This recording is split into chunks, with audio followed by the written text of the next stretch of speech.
Nobody warned you about this. Not your doctor, not your therapist, not anyone who ever sat across from you and told you to push through it or think positive. Nobody told you that the pain living in your chest, the tightness lodged in your shoulders, the exhaustion that sleeps with you every single night, none of it is random. None of it is bad luck. None of it is simply getting older. What if the body you have been fighting, criticizing, medicating, and ignoring for years has actually been trying to reach you this entire time? What if every symptom, every ache, every mysterious illness is not your body breaking down, but your body breaking through, desperately attempting to hand you a message you have refused to read? Carl Jung spent decades in the darkest corridors of the human psyche. He sat with people others had given up on. He listened to dreams, traced symbols, mapped the unconscious. And in the middle of all that darkness, he discovered something so luminous, so devastating in its simplicity, that it rewrote everything we thought we knew about illness, healing, and the human soul. He discovered that your body does not get sick by accident. He discovered that the body keeps a record, not of your victories, not of your achievements, but of every emotion you were too afraid to feel, every truth you were too exhausted to speak, every wound you buried so deep you forgot it was there. And he discovered something else, something that will stay with you long after this video ends. He discovered that the same body that stored all that pain can release it, not through surgery, not through silence, but through something so ancient and so forgotten that when you first hear it, some part of you will resist it completely. And that resistance? That is exactly how you will know it is true. Stay with this, because what comes next may be the most important thing you have ever heard about your own body.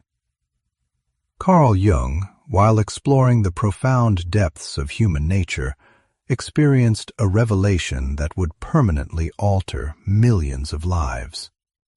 When he observed people struggling with physical ailments and chronic suffering over many years, he noticed a pattern so consistent it was impossible to dismiss. Every physical discomfort that emerged in the body had a direct, traceable connection to specific emotional patterns concealed in the shadowed corners of the mind. But the truly revolutionary discovery was not simply identifying this connection. The real miracle was what came after.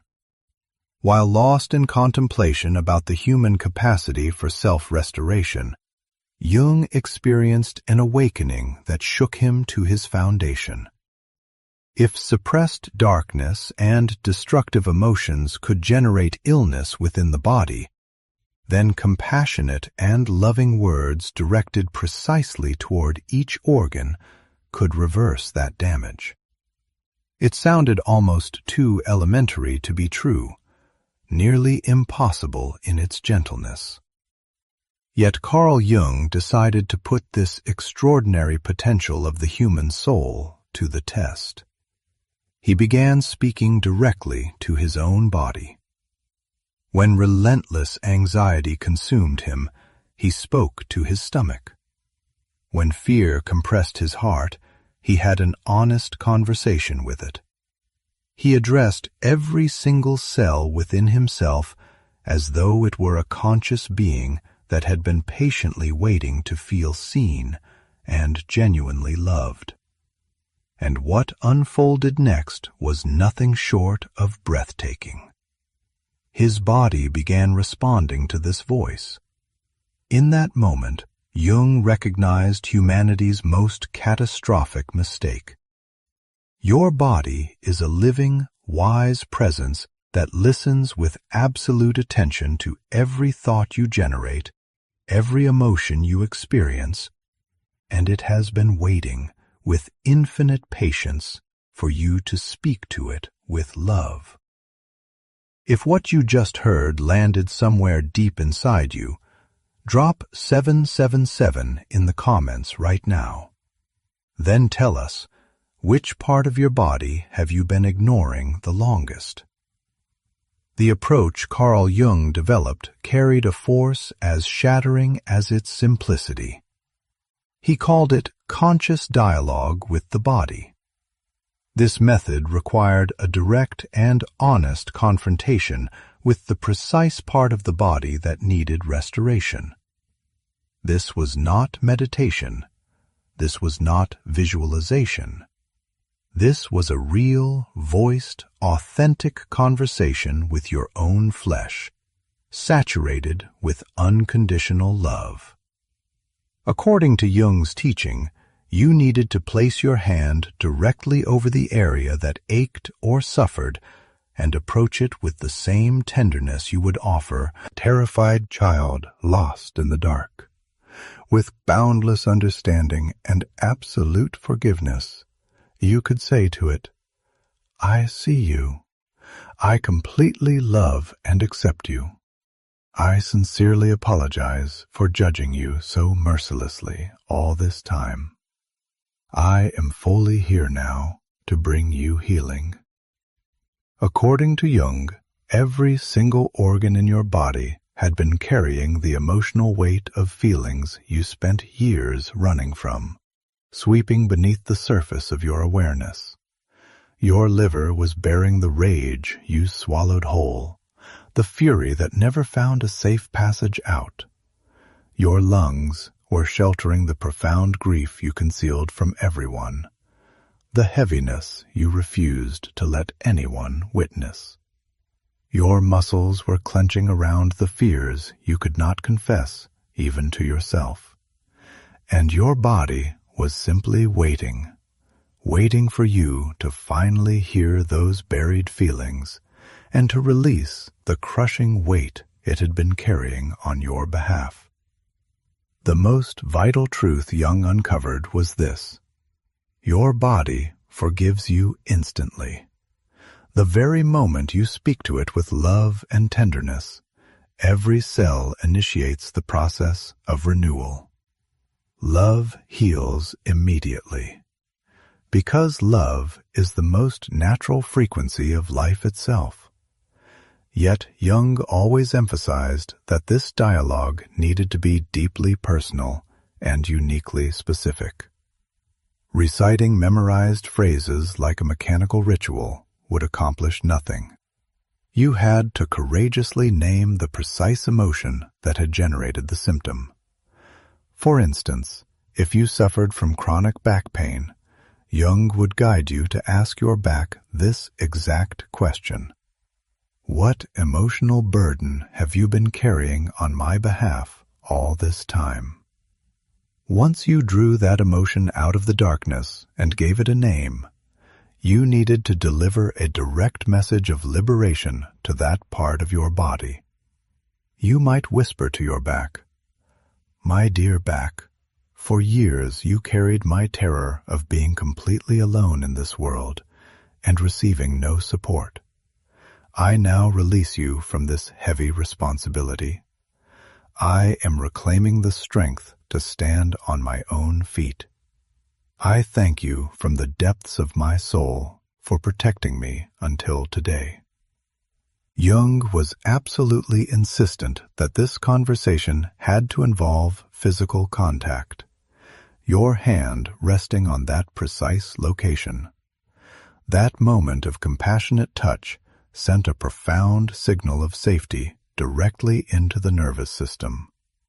Your body needed to feel that you had finally arrived, that you had finally noticed it, that you were loving it without conditions or requirements. He would say that practicing this conscious dialogue for even 3 minutes daily could begin reversing the trajectory of illnesses that had calcified over years. Because your body is rebuilding itself at every single moment, and when you transform the emotional message you send to it, you fundamentally alter the instructions your cells receive for restructuring themselves.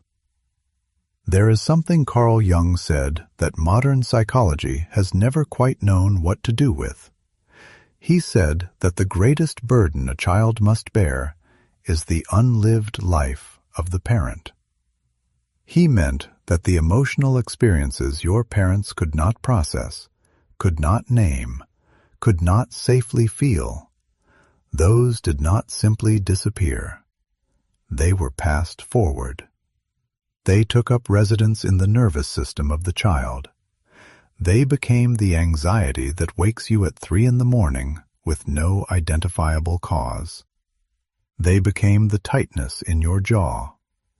They became the autoimmune condition that arrived seemingly from nowhere. The body becomes the archive. And unlike the conscious mind, it does not forget. It holds the record with absolute fidelity, waiting for you to finally be brave enough to open the file. Jung spent years developing what he described as active imagination, a practice in which you would enter into genuine, sustained dialogue, not just with your physical body, but with the deeper, symbolic figures your unconscious used to communicate. He discovered that the body would sometimes speak not through pain or illness alone, but through images, through dreams, through the sudden and inexplicable appearance of certain emotions that seemed to belong to no specific memory. He taught his patients to sit quietly, to close their eyes, and to ask the pain directly, "If you were a figure standing in front of me right now, what would you look like? What would you be wearing?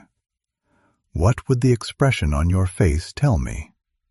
And then, and this was the part that required the most courage, to actually listen to them answer, not to dismiss it as mere imagination, not to reduce it to metaphor, but to treat that inner figure with the same respectful attention you would offer any person who had traveled a very long distance to bring you an urgent and irreplaceable message. Because that is precisely what it was. The pain was not your enemy delivering punishment. It was your oldest friend delivering truth. Carl Jung developed another powerful complementary method that dramatically amplified the impact of body dialogue: mirror work. He had noticed something that stunned him. Many people could whisper loving words to their internal organs, but the moment they stood before a mirror and looked into their own eyes, attempting to offer that same love to their entire existence, they froze completely. This resistance revealed precisely where the internal blockage was hiding. Jung's mirror work was direct and profoundly unsettling. You would stand before the mirror, look straight into the very center of your own eyes, and speak a sentence of unconditional love using your own name.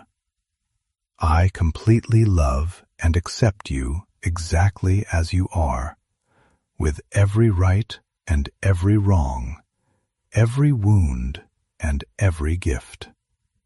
It appeared effortless to say, but Jung understood precisely how devastating a confrontation this actually was. The majority of people who attempted this for the first time dissolved into tears before completing the sentence, or their gaze would flee from their own reflection. Jung explained this with devastating clarity, because in that moment they were facing years of self-criticism, years of rejecting their own appearance, years of confronting the merciless internal voices they had been whispering to themselves in silence. The mirror concealed nothing about how you had been treating yourself on the inside.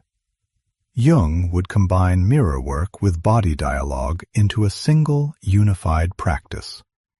Standing before the mirror, placing your hand on each part of your body, meeting your own gaze and speaking to it with love.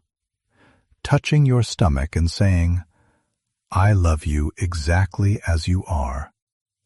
I sincerely apologize for judging you harshly. You are absolutely perfect for me."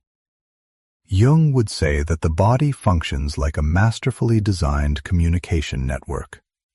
Every ache was a private letter indicating precisely which area of your life required your compassionate attention. According to Jung, stiff knees and chronic knee pain reflected a fear of moving forward in life, or the inflexibility one maintains in the face of necessary change. Problems with vision reflected the realities you refused to see, the truths you actively avoided confronting. He transformed this extraordinary connection between mind and body into a remarkably practical guide. He documented in meticulous detail the emotional roots of hundreds of distinct physical conditions, and the unconscious intention sentences that would initiate their healing. For example, the emotional source of liver problems was long-standing rage and deep resentment. The healing sentence was, "I now release everything that no longer serves me. My heart is clean and weightless. I am living in genuine peace." But Jung always offered one essential warning. These were only a compass, not unchangeable laws. Every person had to confront the unique riddle of their own body personally. What mattered most was learning to hear which language your body was using to speak to you. Because no one could know the precise weight of the emotional burden you carried better than you could. This is also why Jung insisted that healing could never be reduced to technique alone. Technique without genuine feeling was an empty shell. You could repeat the most perfectly constructed sentence 1,000 times and produce nothing. If the words did not arise from a place of authentic longing, authentic remorse, authentic love. The body was not fooled by performance. It had spent years absorbing the difference between the face you showed the world and the truth you carried in the dark. It knew, and it would only begin to release its stored suffering when it felt unmistakably that the love being offered to it was real.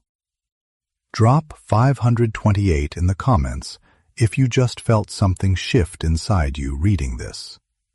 Then share with us, what emotion do you think your body has been storing in silence? One of the most transformative approaches Jung ever developed was what he called liberating forgiveness, and he believed it was absolutely essential for genuine, lasting healing. According to Jung, if you carried resentment toward anyone in your heart, complete physical restoration was simply impossible. Forgiveness was not a reward you granted to the person who had wronged you. It was a freedom pass you were giving to your own soul and your own body. The method he taught began with writing the name of the person who had wounded you on a piece of paper. Then you would place your hand over your heart and speak these words aloud.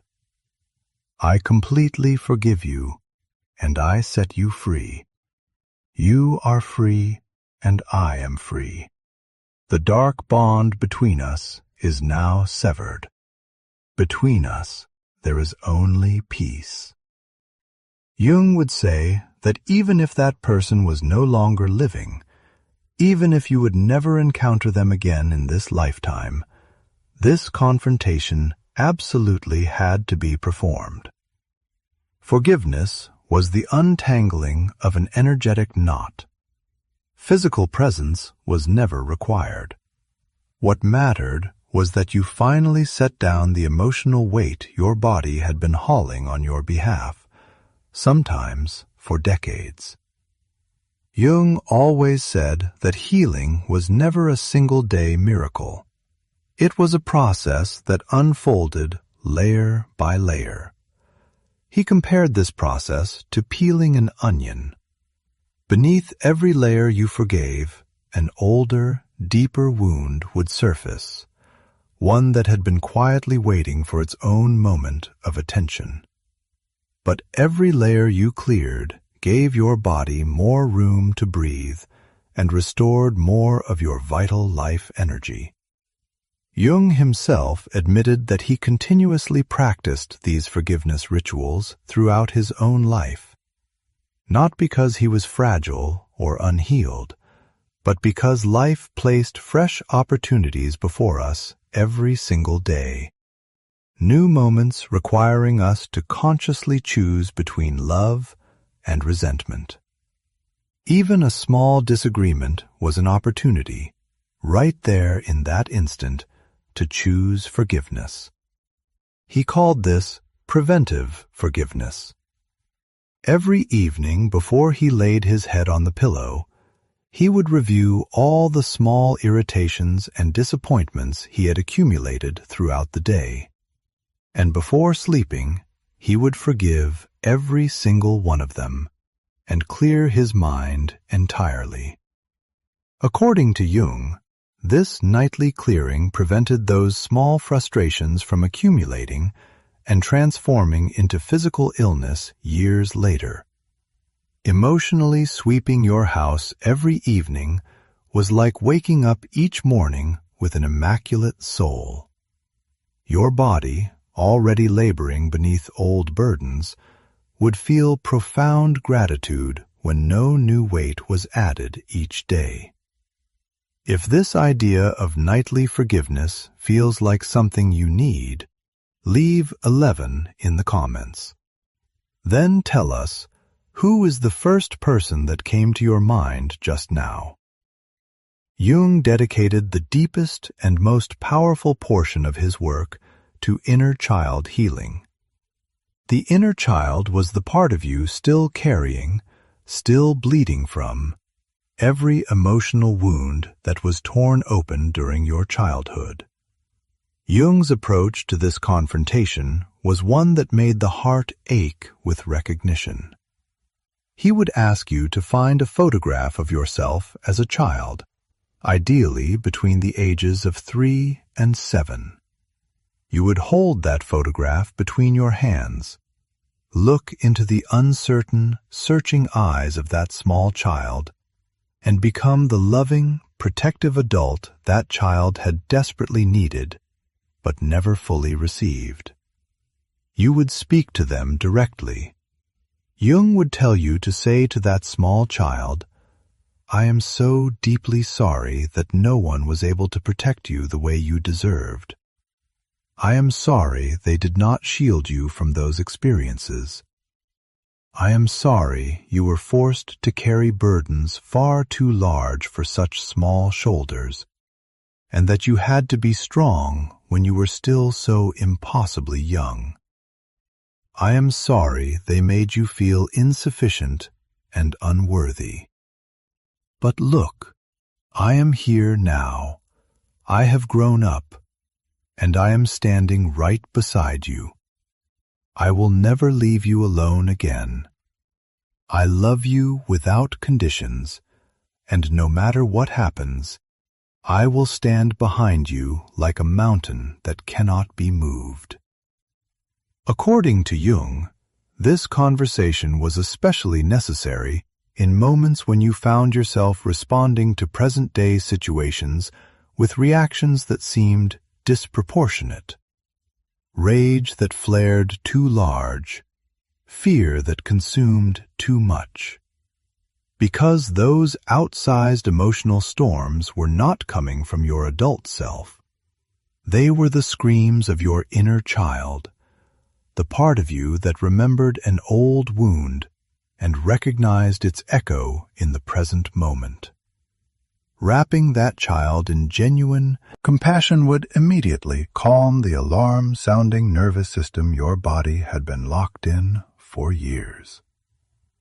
Drop 33 in the comments if speaking to your inner child just cracked something open inside you. And then tell us, what would you most want to say to the child you once were? Jung had developed specific unconscious intentions and affirmations designed to penetrate the darkest chambers of the mind and radiate extraordinary health throughout the body. But he was absolutely precise about one thing. It was never enough for these words to merely pass through your thinking mind. Those words needed to vibrate in every single cell of your body. They needed to be genuinely, fully felt. The most fundamental and most powerful intention sentence he ever taught was also the most unadorned. I love and approve of myself exactly as I am right now. But everything depended entirely on how you said it. You would stand before the mirror, place your hand over your heart, and speak this sentence while actually feeling that love flowing from the deepest part of your existence, flowing toward your own being. Jung would explain that the human mind had spent decades being programmed by poisonous whispers. You are not enough. Something is wrong with you. You must change before you deserve to be loved. These toxic beliefs had now been inscribed into the very cells. Uprooting them required that powerful, authentic new messages, charged with genuine emotion, be planted persistently into the mind. Another potent intention he used for physical restoration was this: my body knows exactly how to heal itself. I trust the profound wisdom of my body completely. Every single cell is working in perfect harmony to offer me extraordinary health. While speaking these words, you would place your hands directly on the area that needed healing and consciously send a wave of love to those cells. Jung emphasized that these sentences needed to be tailored precisely to your specific condition. If you were experiencing stomach or digestive difficulties, your sentence should be, I easily digest and accept all the events and challenges of my life. Life flows through me with effortless harmony. If you were experiencing shortness of breath or lung difficulties, your sentence was, I draw life into myself fully and fearlessly. I completely deserve to live life freely and with absolute wholeness. These sentences always needed to be constructed in the present tense, as though they were occurring in this precise moment. You do not say, I will heal. You say, I am healing right now in this very second. Because the unconscious obeys words of certainty, not future tense uncertainty. All the power lives in claiming your healing fully right now. Jung had also taught something else, adding advance gratitude to these intentions. After stating your intention, you would immediately follow it with, and I am grateful with my whole heart for this extraordinary healing that is taking place in my body right now. Feeling gratitude instantly elevates your emotional frequency to its peak and sends your body the signal that this healing is already a lived reality. Carl Jung had designed a daily practice he called the Wholeness Healing Circle, one that distilled every one of these profound methods into a single, unified process. Practiced every day with genuine devotion for 20 minutes, it was a formula that had generated what people could only describe as miracles. It was beautifully simple, but practiced with loving discipline, it carried a precision against which no illness could stand. The circle began with 3 minutes of gratitude toward the body. You would sit in stillness, close your eyes, and enter a posture of thankfulness for this body that had served you so faithfully. Your heart beating without ever being asked. Your breath moving in and out. The warm current of blood traveling steadily through your veins. These first 3 minutes created the precise emotional atmosphere needed to convince your body that healing was safe and welcome. Then came 5 minutes of direct body dialogue, placing your hands with genuine tenderness over the area that hurt, entering into honest conversation with it, asking what emotional burden it had been carrying, listening with courage to the answer that rose from within, and making your body a promise that you would personally face that emotion now.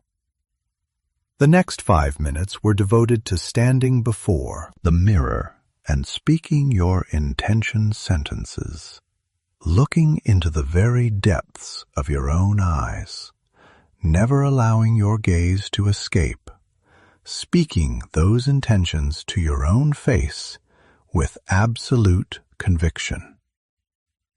The fourth phase was 5 minutes of active forgiveness practice. You would bring to mind everyone who weighed upon you and, first and foremost, yourself.